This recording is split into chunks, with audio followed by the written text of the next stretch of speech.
آج ہم قرآن کی ایک بہت ہی خاص آیت پر بات کرنے والے ہیں۔ جی، سورہ مائدہ کی 27ویں آیت۔ یہ آدم کے دو بیٹوں ہابیل اور قابیل کا قصہ ہے۔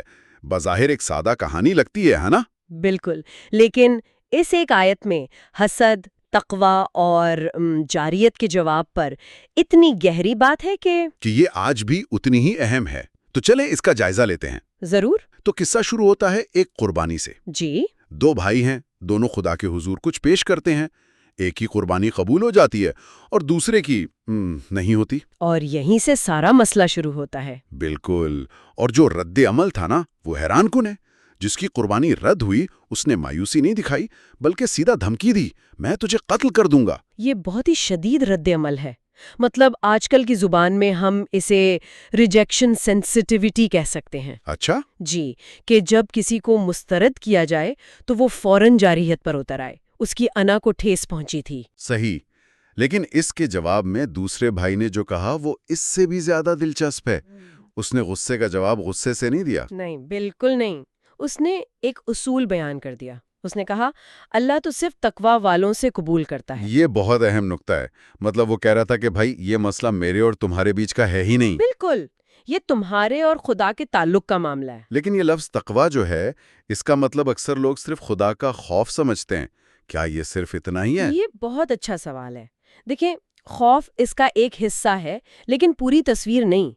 تقوی کو یوں سمجھیں کہ یہ خدا کی موجودگی کا ایک مسلسل شعور ہے، ایک بیداری ہے۔ ایک اویئرنس۔ جی، ایک بیداری جو انسان کو غلط کاموں سے بچاتی ہے۔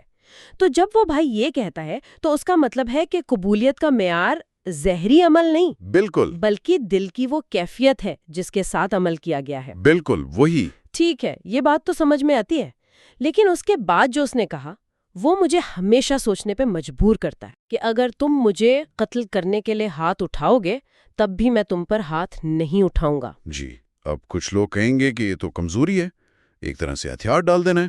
بظاہر ایسا لگ سکتا ہے، لیکن اصل میں یہ کمزوری نہیں، یہ اخلاقی طاقت کی انتہا ہے۔ وہ کیسے؟ دیکھیں، یہ محض ایک غیر فاعل رویہ نہیں تھا، یہ ایک اعلان تھا کہ تمہاری برائی مجھے برا بننے پر مجبور نہیں کر سکتی۔ اچھا۔ اس نے اس ذاتی جھگڑے کو ایک آفاقی اصول سے جوڑ دیا اور وجہ بھی بتا دی، میں تو تمام جہانوں کے پروردگار اللہ سے ڈرتا ہوں۔ تو ایک بھائی کا رد عمل تماماً انا اور حسد پر تھا۔ جی، اور دوسرے کا اصول اور ایمان پر۔ یہ آیت ہمیں ناکامی سے نمٹنے کے دو بالکل مختلف راستے دکھاتی ہے۔ بالکل، اور یہی اس قصے کا نچوڑ ہے۔ یہ صرف پہلے انسانی جرم کی کہانی نہیں ہے۔ یہ اس بات کی کہانی ہے کہ جب زندگی ہمیں مایوس کرے تو ہمارے پاس دو راستے ہوتے ہیں۔ ایک تباہی کا راستہ ہے جو غصے سے نکلتا ہے، اور دوسرا اصول پر مبنی تحمل کا راستہ ہے۔ تو اس گفتگو کو ختم کرتے ہوئے ایک سوال ذہن میں آتا ہے۔ یہ آیت ہمیں یہ بھی تو سکھاتی ہے نا کہ اصل جنگ باہر نہیں بلکہ ہمارے اندر لڑی جاتی ہے۔ صحیح۔ تو غور طلب سوال یہ ہے کہ ہمارا اندرونی کردار اور روحانی طاقت ہمیں بیرونی حالات اور ناکامیوں کا سامنا کرنے کے لیے کس حد تک تیار کرتے ہیں۔